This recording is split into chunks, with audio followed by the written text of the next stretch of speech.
시간 우리에게 주시는 하나님의 말씀은 이사야 3장 8절에서부터 17절까지입니다. 제가 받들어 봉독합니다.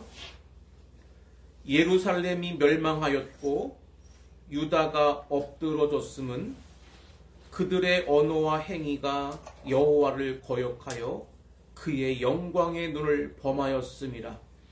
그들의 안색이 불리하게 증거하며 그들의 죄를 말해주고 숨기지 못함이 소돔과 같으니 그들의 영혼에 화가 있을진저 그들이 재앙을 자취하였도다.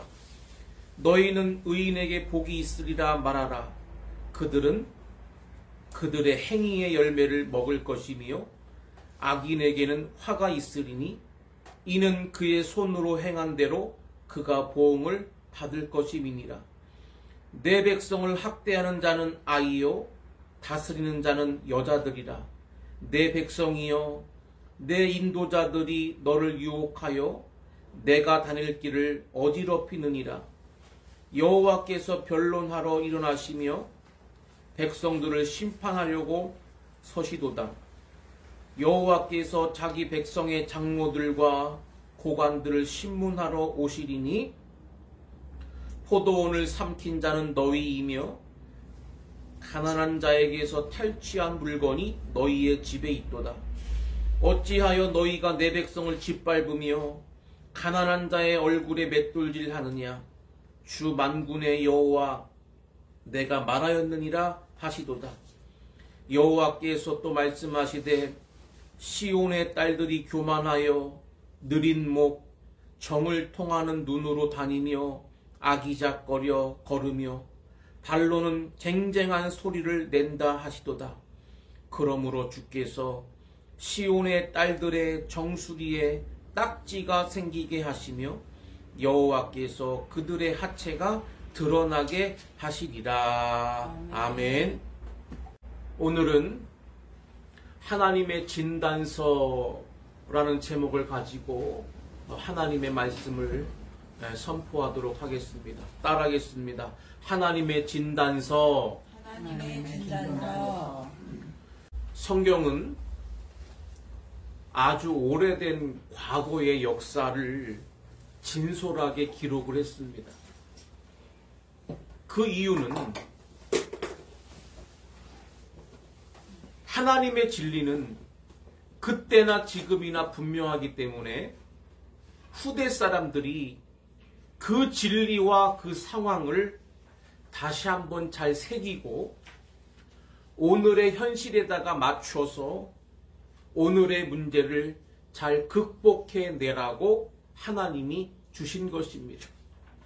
그렇기 때문에 오늘 본문의 내용은 그 시대를 하나님이 정확하게 진단하시고 해결책을 밝혀주신 내용이기 때문에 우리는 마치 병원에 가서 내 몸을 진단해보고 의사가 진단서를 주었을 때 그대로 그 진단서를 무시하고 넘어갔다가는 그 병이 커지고 잘못하면 죽음에까지 이르는 문제가 있음을 알기 때문에 진단서대로 우리가 치료받는 것처럼 오늘 우리들에게도 바로 무엇이 문제이며 어떻게 해야만 되는지를 하나님의 진리의 말씀을 통하여 깨끗이 치료받아야 될 줄로 믿습니다.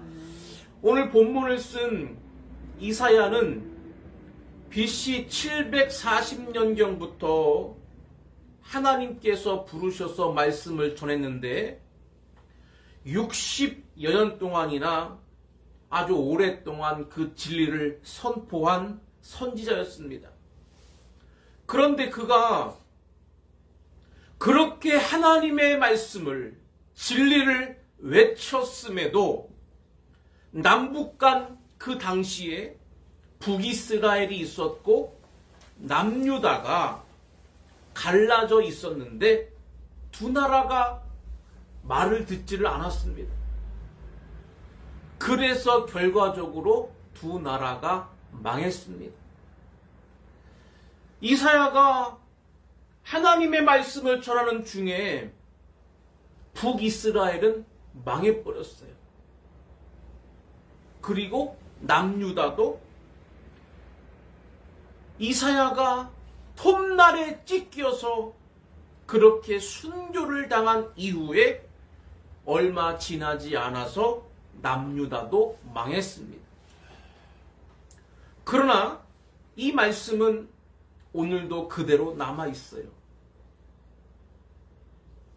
왜 남아있지요? 너희들이 거울 삼으라. 과거의 역사를 통해서 거울 삼으라고 하시는 거예요. 그렇기 때문에 우리는 이 말씀이 오늘의 상황에 너무나도 중요한 하나님의 진단서라는 것을 깨달아야 될 줄로 믿습니다. 그리고 하나님 주신 말씀 앞에 우리가 순종하고 또 그 역사를 제대로 치료해 나가야 한다는 것을 확실하게 깨달으시기를 바랍니다. 하나님께서 세 가지를 진단해 주셨어요. 첫 번째는 8절부터 11절에 보면 하나님의 진리를 상실했기 때문에 멸망한다 하는 것을 밝히셨습니다. 따라하겠습니다. 하나님의 진리를 상실했기 때문에 멸망한다. 하나님의 진실을 상실했기 때문에 멸망한다. 오늘 본문 8절에 예루살렘이 멸망하였고 유다가 엎드러졌음은 그들의 언어와 행위가 여호와를 거역하여 그의 영광의 눈을 범하였음이라. 이렇게 말씀했는데요. 그들의 언어와 행위가 여호와를 거역한다. 이 말이 뭐냐 하면 하나님은 분명한 진리를 갖고 계십니다.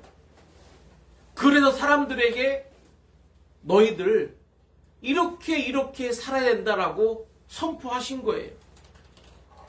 그런데 그 말씀을 들었으면 그 말씀에 순종해서 제대로 인생을 살아가야 되는데 사람들이 어떻게 대응했냐면 그들의 언어와 행위가 하나님의 진리를 거역했다는 것입니다. 하나님의 말씀을 도저히 받아들이지를 않았다는 거예요.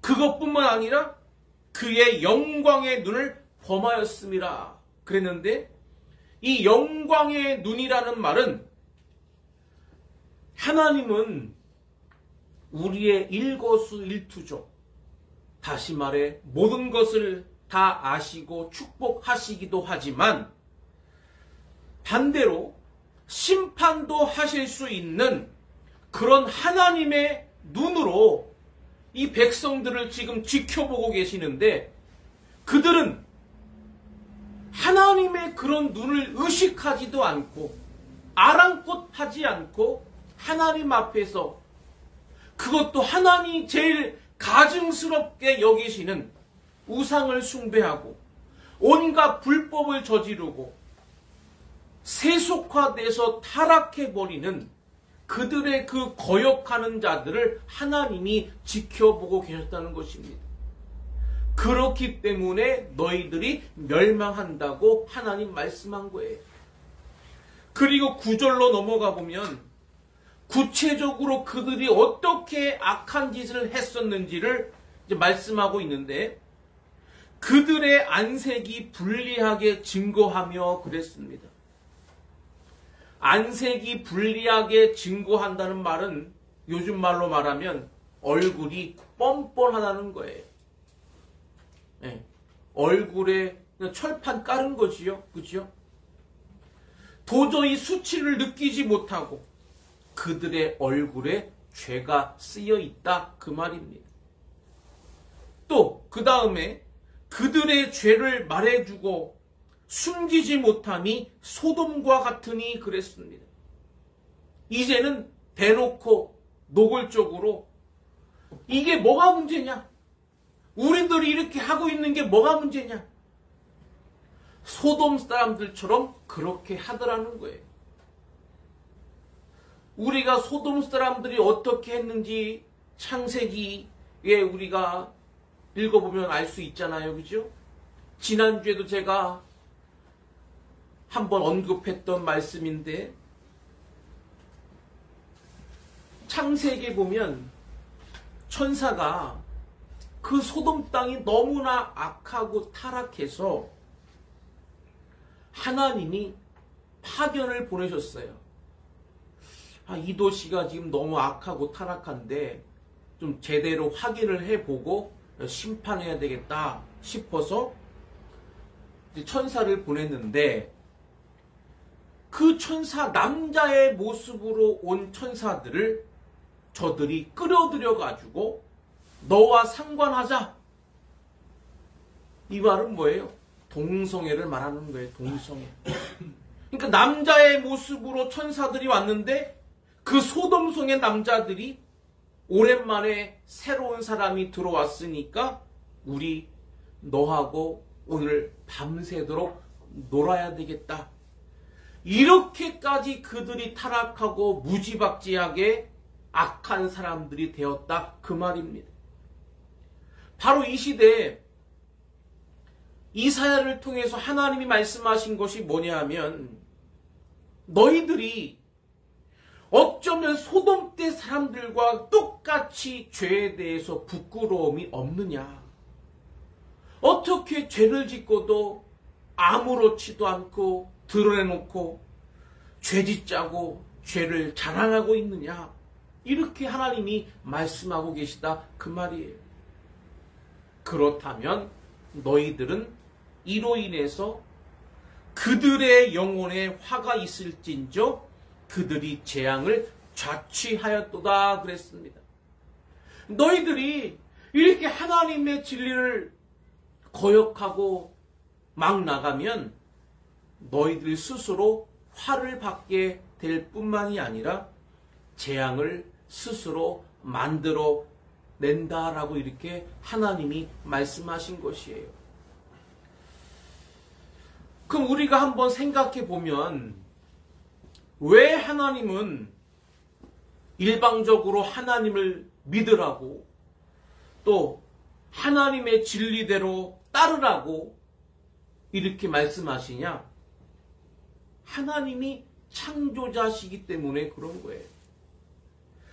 우리를 만들어내신 주인이시기 때문에 하나님을 따르라고, 하나님을 믿으라고 말씀하신 것입니다.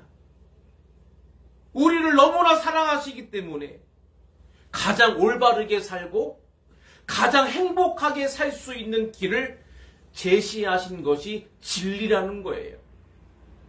우리가 제품을 하나 샀어요. 그러면 제품 안에 뭐가 들어있어요? 설명서가 들어있어요. 그 제품을 만든 사람이 적어 기록해놓은 설명서지요. 그러면 그 기계를 제대로 작동시키려면 그 기계를 만든 사람이 적어놓은 설명서대로 움직여야 그 기계가 잘 작동되는 것처럼, 하나님이 우리의 주인이신데 우리가 하나님의 뜻대로 하나님의 진리대로 우리가 살아야 우리의 인생이 정상적으로 작동이 되는 것이다. 그런 말입니다. 아멘. 그런데 사람들은 하나님이 우리를 만들었다는 것을 인정하지를 않고 하나님이 정해주신 그 룰대로 살아가지를 않으면 결국은 망가질 수밖에 없다는 거예요. 하나님 거역하고 하나님의 진리를 불순종하면 그때부터는 사람이 신이 됩니다. 사람이 가장 높은 자가 돼요. 아무도 두려운 자가 없고 아무도 거리낄 자가 없어요. 그렇게 되면 어떻게 돼요? 사람이 생각나는 대로 판단하게 되고 살아가는 거예요. 그러니까 아무 생각 없이 그냥 자기 뜻대로 살아가는 거예요. 망하는 길로 간다 그 말이지요. 그게 바로 사이비 종교라는 겁니다. 사이비 종교는 겉으로는 하나님을 내세우고 실상은 사람들이 생각하고 원하는 욕망대로 채워준다고 선전하는 게 사이비 종교입니다. 그래서 하나님을 경외하는 것과 사이비를 믿는 것은 하늘과 땅 차이로 벌어지는 거예요. 하나님은요, 불의와 악과 부정을 단호하게 거부하시지만 사이비 종교는 그런 거 전혀 신경 쓰지 않습니다. 개의치 않습니다. 그들이 원하는 목적은 뭐예요? 사람들이 원하는 목적만 성취하면 그만인 거예요. 그래서 그 당시에도 바알 우상이라든지 아세라 우상이 극심했는데 바로 그건 뭐가 여호와와 달랐느냐? 그들은 무조건 사람들이 원하는 재산을 늘려준다고 하는 신이고 자손을 많이 번성하게 해준다는 신이에요. 복채만 내면 무조건 복을 빌어주는 거예요. 결과적으로 사람이 원하는 대로 자꾸 만들어준다고 부추기니까 그런 우상을 섬기면 섬길수록 사람들은 악해지고 타락하고 하나님으로부터 점점 멀어지게 되는 것이다. 그 말입니다. 그래서 결국 너희들이 망했다는 거예요. 오늘 이 시대의 혼란은 영적인 혼란임을 깨달으시기를 바랍니다. 하나님의 말씀의 진리를 거부하고 자기들의 마음속에 어떤 우상을 만들어 놓고 그 길로 계속 걸어가면서 마치 그것을 정당화시키는 사람, 이렇게 영이 혼탁해지면 정신도 육체도 결국 망하는 길로 가는 것이다라는 걸 우리가 반드시 깨달아야 될 줄로 믿으시기를 바랍니다. 그래서 11절에 악인에게는 화가 있으리니 이는 그의 손으로 행한 대로 그가 보응을 받을 것임이니라 그랬습니다. 머지않아서 악인에게는 보응이 따른다는 거예요. 왜? 모든 것을 정당하게 행해야 끝이 좋은 법인데 불의하게 또 악하게 부정하게 자꾸 나가면 그 결과를 스스로 헝클어뜨리고 나쁘게 만들게 되기 때문에 결국 망할 수밖에 없다라고 이렇게 말하는 거예요. 오늘날 권력이 사유화가 되면 어떻게 됩니까? 개인의 그러한 이권을 챙기게 되고 거기에 많은 어려움을 겪는 사람들이 나타나게 됩니다.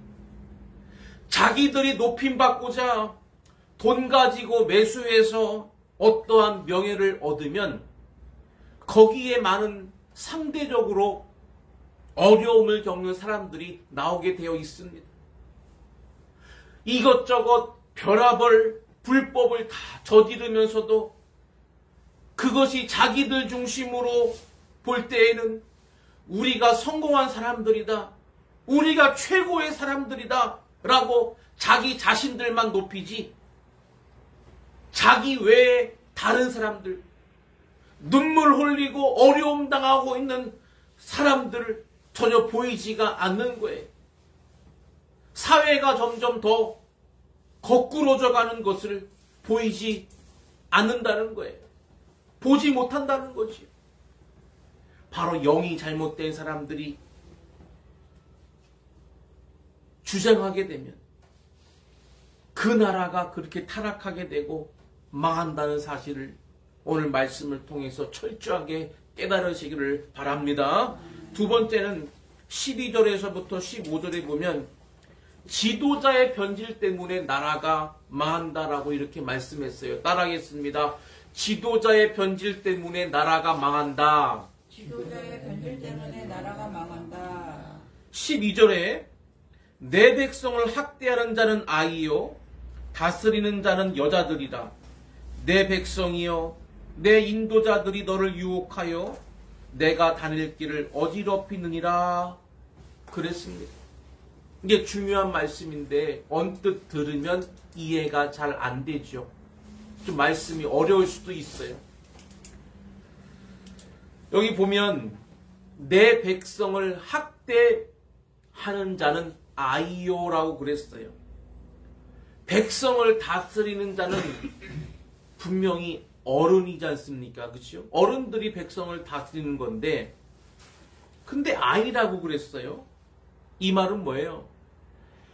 애들이 나라를 다스린다는 뜻이 아니라 지금 어른들이 분별력과 판단력을 잃어버려가지고 천방지축 철부지 어린애 노릇을 하고 있다 그 말입니다. 생각이 완전히 잘못되어 있다는 거예요. 그래서 애들에게 나라를 맡긴 것과 같다 그런 뜻입니다.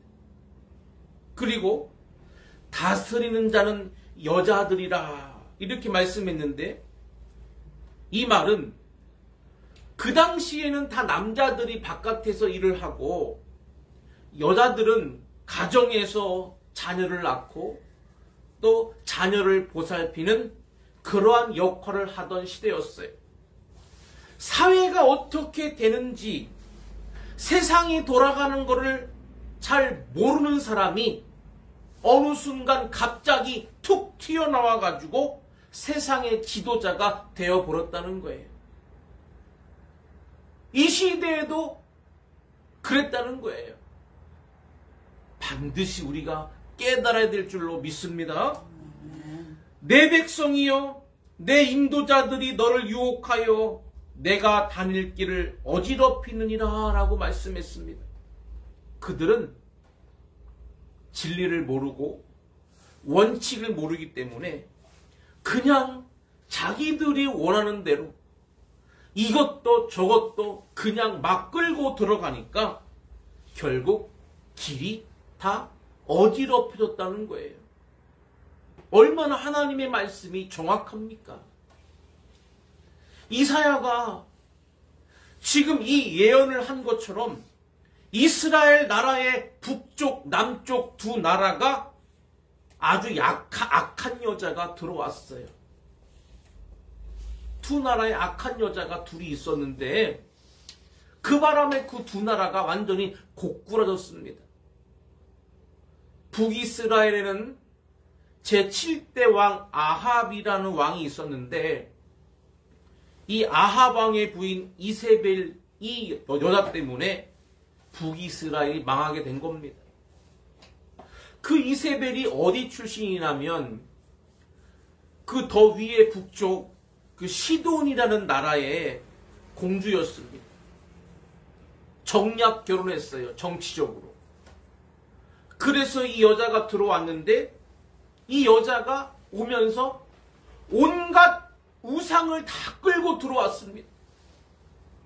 그래서 그 시대가 엘리야 시대였어요. BC 800년대. 엘리야가 하나님의 말씀을 듣고 영적으로 대결하기 위해서 너희들 우상 섬기는 사람들, 제사장들, 지도자들 다 나오라 그랬더니 아세라, 바알, 제사장 850명이 나왔어요. 850대 1로 엘리야가 싸운 거지요. 결국 이겼고 그 제사장들을 다 죽이고 났더니 이세벨이 뭐라고 그런지 아세요?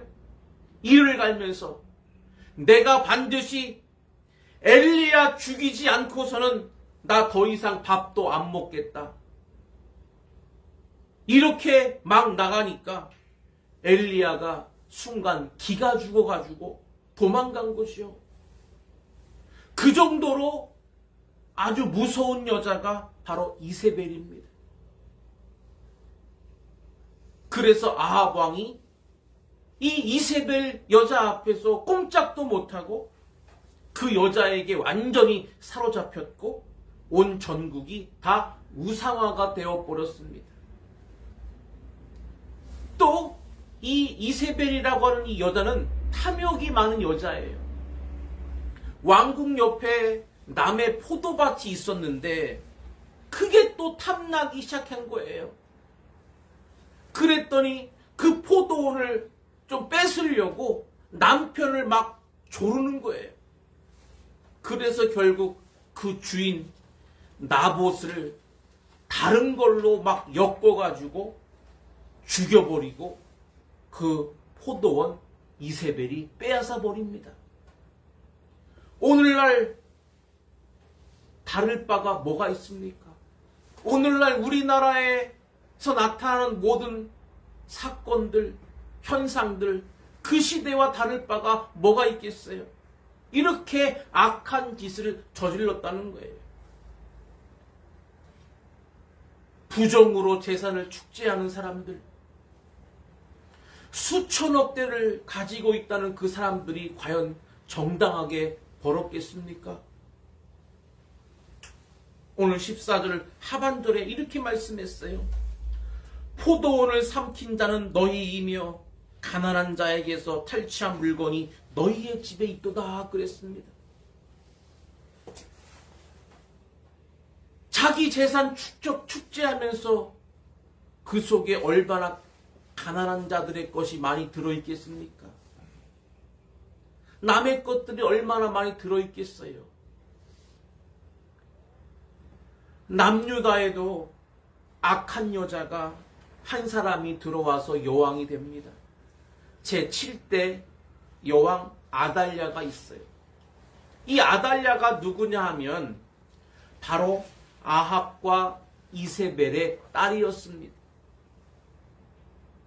북이스라엘과 남유다도 또 결탁해가지고 정략 결혼시켜가지고 딸이 여기로 들어온 거예요. 남유다가 이 여자 때문에 또 우상숭배가 일어나게 됩니다. 뿐만 아니라 정통성을 잃어버렸어요. 왜? 남유다 나라는 왕위가 다윗의 자손들로 쭉 정통성이 이어져 왔습니다. 근데 결혼한 여호람이 여자를 잘못 만나서 그런지 8년밖에는 통치를 못하고 그만 죽어버리고 맙니다. 그래서 아직 어린 아하시야라는 왕자를 왕으로 세웠더니 그도 1년밖에는 통치 못하고 그만 병들어 죽게 됩니다. 그 참에 이 아달랴가 나머지 왕자들을 싹 죽여버리고 자기가 여왕이 된 거예요. 얼마나 간악한 여잔지 하나님이 세우신 다윗의 왕권을 자기가 빼앗으려고 그런 짓을 벌인 사악한 사탄 같은 여자라는 거예요. 이런 짓을 벌인 이 아달랴를 하나님이 용서하겠습니까?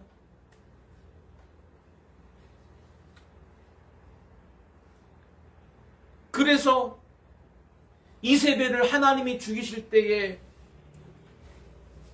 바로 예후라는 사람에게 혁명을 일으키게 해가지고 왕궁에 가니까 이세벨이 그 저 위 높은 곳에서 내려다보고 있는 거예요.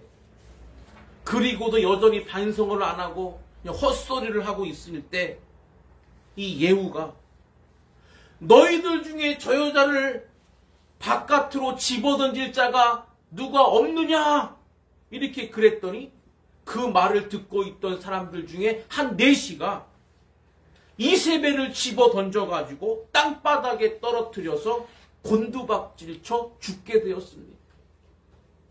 그리고 그 딸 아달랴는 어떻게 죽었느냐? 6년 후에 여호야다라고 하는 제사장이 정의의 기치를 들었어요. 그랬더니 나라가 한순간에 싹 변화가 돼가지고 아달랴가 붙잡혀서 칼에 맞아 죽습니다. 결국 다 죽음으로 끝났지만 그러나 그 악한 자들이 심어놓은 악이 끝나질 않고 계속 이어져서 결과적으로 남과 북이 망해버리고 말았다는 겁니다. 여기서 우리가 알 수 있는 귀한 뜻이 뭐예요? 지도자의 변질, 그것은 결코 용서할 수 없는 것이라는 것을 우리가 확실히 깨달아야 될 줄로 믿습니다.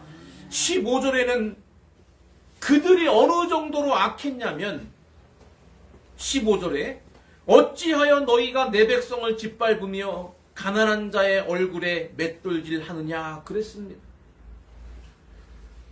이들에게 지금 권력을 줬더니 그거 가지고 올바른 것을 위해서 정의로운 일을 행해야 되는데 그와 반대로 백성들을 오히려 짓밟는 짓을 했다는 거예요. 그래서 얼굴에 맷돌질을 했다는 말은 군합발로 얼굴을 지니겼다 그런 뜻입니다. 뿌리가 잘못되면 어쩔 수가 없는 거예요. 성경은요, 반드시 진리가 승리하고 의와 선과 거룩이 승리한다는 것을 말씀한다는 거 꼭 깨달으시기를 바랍니다.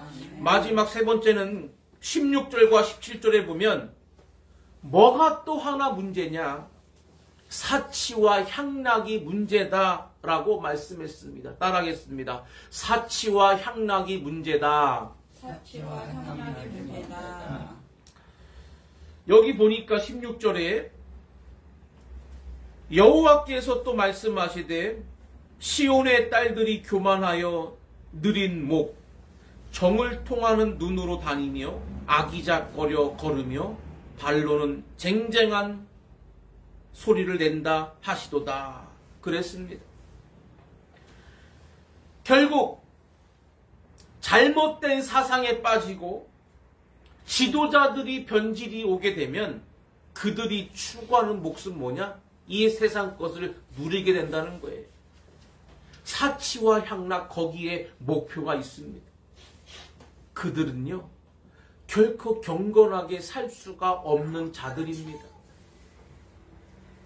그렇기 때문에 그들은 한껏 목소리가 높아졌고 교만해졌다라는 것이죠. 아나무인이에요. 위아래가 없어요. 질서가 없습니다. 얼마나 오늘날로 말하면 갑질들을 하는지 모른다는 거지요. 왜 이들이 이렇게 됐습니까?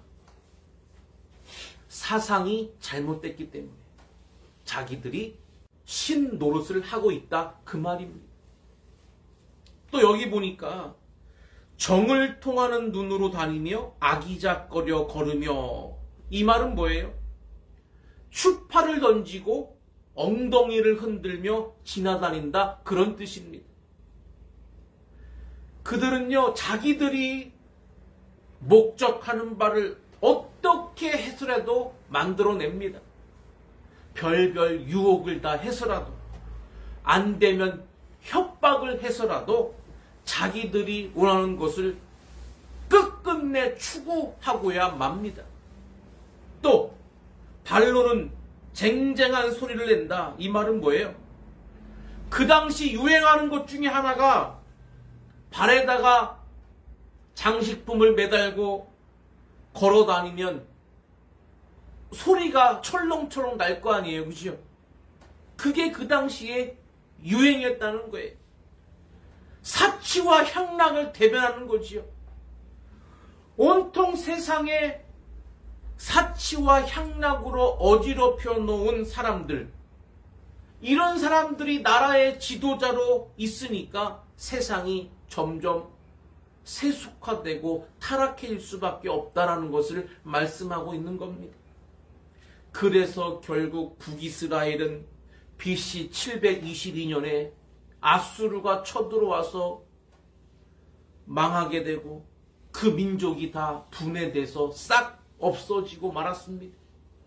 남유다는 BC 586년에 바벨론이 쳐들어와서 망했고 그 중에 쓸만한 사람들만 다 붙들고 가서 바벨론의 그발강가에 70년에서 150년 동안 수용시켜놨어요. 왜 수용시켜놨느냐? 하나님이 이들을 너무나 사랑하셨기 때문에. 다 멸절시키면 어떻게 돼요? 민족 자체가 없어지기 때문에 그들을 거기다가 집어넣고 고난 속에서 훈련시켰다는 거예요. 그랬더니 나중에 그들이 다시 돌아와서 유다를 재건하고야 맙니다. 이제 말씀을 마칩니다. 우리 대한민국이, 우리나라가 바로 서려면 오늘 이사야가 예언한 하나님의 진단 3가지가 해결이 돼야 됩니다. 하나님을 다시 경외하고 진리대로 내가 살아가고자 하는 운동이 일어나야 된다는 사실이에요. 거짓 사상에 속으면 결코 헤어나올 길이 없습니다. 지도자들이 똑바로 서야 됩니다. 지도자들이 사심을 품으면 나라가 바로 설 수가 없고 그 끈앞풀에 모이는 건 간신들밖에 없습니다. 의로운 사람 다 잘려버리고 다 자살하고 죽어야 되고 간신들만 끝까지 살아남으려고 매달리는 거예요. 또 가장 중요한 거, 사회 전반에 사치와 향락이 지배해버리면 이 세상은 소돔처럼 끝장나버리고 맙니다. 우리는 날마다 하나님의 말씀을 붙들고 정신을 바짝 차리고 하나님이 우리에게 원하시는 것이 무엇인지, 하나님의 생각이 무엇인지, 우리를 통해서 무엇을 이루려고 하시는지 하나님의 계획을 철저하게 깨닫고 하나님의 계획 앞에, 말씀 앞에 온전히 순종하며 나아가야 될 줄로 믿습니다. 하나님의 말씀 앞에 우리가 진심으로 무릎을 꿇고 나라를 위해 기도하고 악한 자들이 회개하는 역사가 일어날 수 있기를 주의 이름으로 간절히 축원합니다.